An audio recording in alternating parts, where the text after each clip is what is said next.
And then Jesus asked him, which of the three people showed this man mercy? And the lawyer's like, duh, it's the third one who bandaged his wounds and took him to the inn.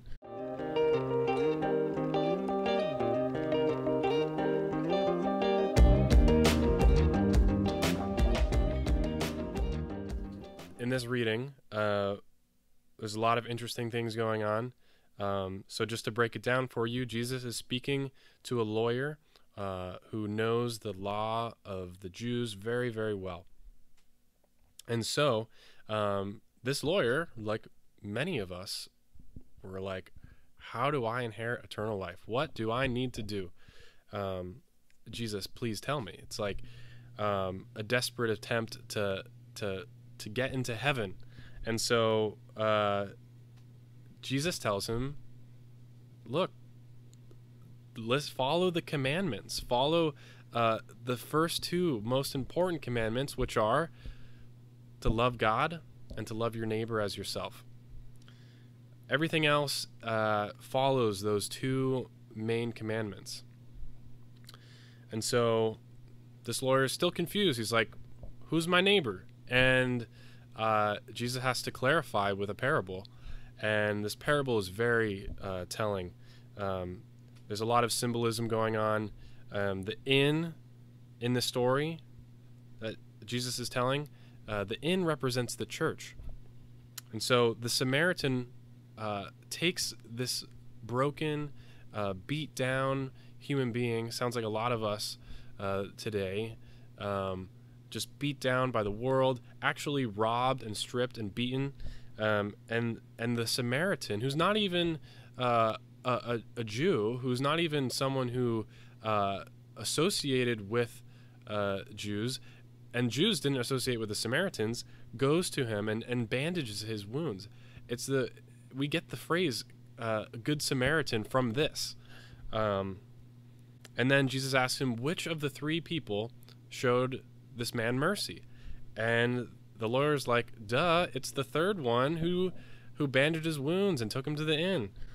And then and it was he who showed mercy. And then what does Jesus say? He says, go and do likewise. So within this framework, we have to keep in mind, Jesus has we have inherited eternal life because of the salvific action of Jesus Christ on the cross, the Paschal mystery, and through his life, death, and resurrection, we, as his inherited children, as his adopted children, rather, get to go to heaven because Christ has obtained that for us. Not because of our own merit or anything like that, but a free gift on God's part for us. So what does Jesus want us to do now that we're able to be part of his life? To show mercy. Why? Because that's what he does for us. Day in and day out, Jesus is the one who, he left heaven. He came down to earth as a baby in a stable with animals. He didn't have to do that for us. We didn't deserve that. In fact, what we deserved was a lot worse. And yet, out of his love and his mercy and tender mercy for us, Jesus comes to us. He became a man and dwells among us. And he gives us so much, the Eucharist being one of them, his very body and blood, right?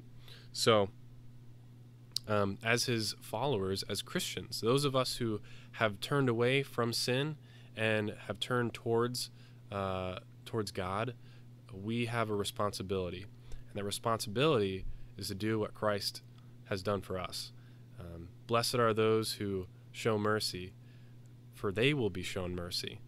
Thank you guys for listening today, and I hope you enjoyed this reflection, and I'll be sharing some more reflections in the weeks to come.